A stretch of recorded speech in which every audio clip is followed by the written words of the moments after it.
Alors que se présente donc l'équipe de Suède 1, les notes des Françaises s'étalent en technique entre 4,8 et 4,9 et en artistique entre 4,8 et 5,1, ce qui situe actuellement les Françaises en 6e position. Mais bien sûr, il y a les meilleurs à venir. Et les meilleurs, ce sont en l'occurrence peut-être les Suédoises. Je dis Suédoises, mais Annick, on voit qu'il y a un Suédois.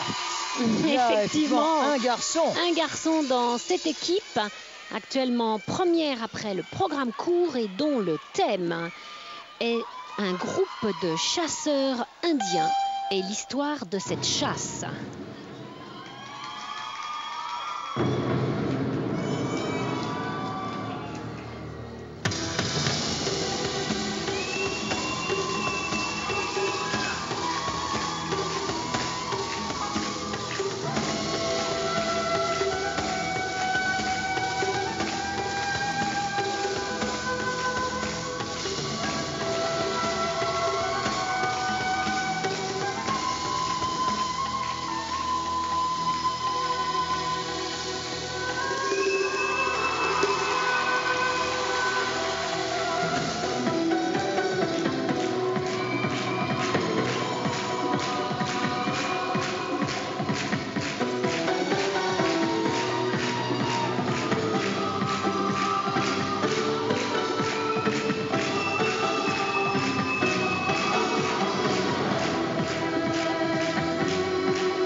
C'est un remarquable travail de coordination.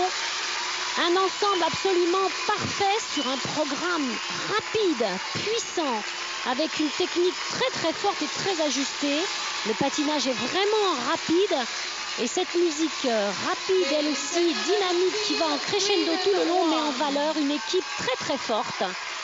Très en valeur ici, avec de nombreuses figures de base bien respectées, comme le cercle ou la roue, ou le bloc, ou l'entrecroisement, ou la ligne que l'on a vu successivement utilisée dans un patinage vraiment au point, et où on voit un beau travail, non seulement des pieds, mais aussi de la tête, des bras. Et ici, ce bloc absolument parfait, vraiment. Je suis très impressionnée par ce programme qui allait vraiment dynamique et très vite. Et elles utilisent ici toutes les nouvelles règles qui sont des portées à ras du sol, ou même un travail lâché la plupart du temps. Les Scandinaves qui sont donc favoris. À dire favorite, mais non, il y a un garçon, ne l'oublions pas, d'ailleurs nous le voyons là, donc ils sont donc favoris de cette compétition, on peut peut-être dire co-favoris avec les Finlandais. Cela va se jouer certainement à très peu de choses. Et les Scandinaves, un petit peu à l'image des Français que l'on a vu tout à l'heure, portent également le nom d'un club. Ce club s'appelle Surprise. Elles sont entraînées par Andrea De Hanks. Mais il va falloir également surveiller les Finlandaises, Annick. Je pense vraiment... Oui. Deux équipes d'ailleurs. Deux équipes de Finlande qui sont très intéressantes au niveau artistique. Mais cette équipe de Suédoise, elle, par contre, a vraiment un physique qu'elle met très en avant. Et des notes. Ouh là là. Les notes montent vraiment très sensiblement par rapport aux concurrentes des groupes précédents. Vous voyez des notes qui rejoignent les plus hauts standards du patinage artistique solo, entre 5,6 et 5,8. Alors qu'ici en artistique, voilà également. Quelques-unes un petit peu moins bonnes. C'est vrai qu'elles sont bien meilleures en technique qu'en artistique. Ce qui ne sera pas le cas des équipes suivantes. Regardez bien, il y a vraiment des chorégraphies qui n'ont peut-être pas la puissance des Suédoises, mais qui sont par contre très avant-gardistes.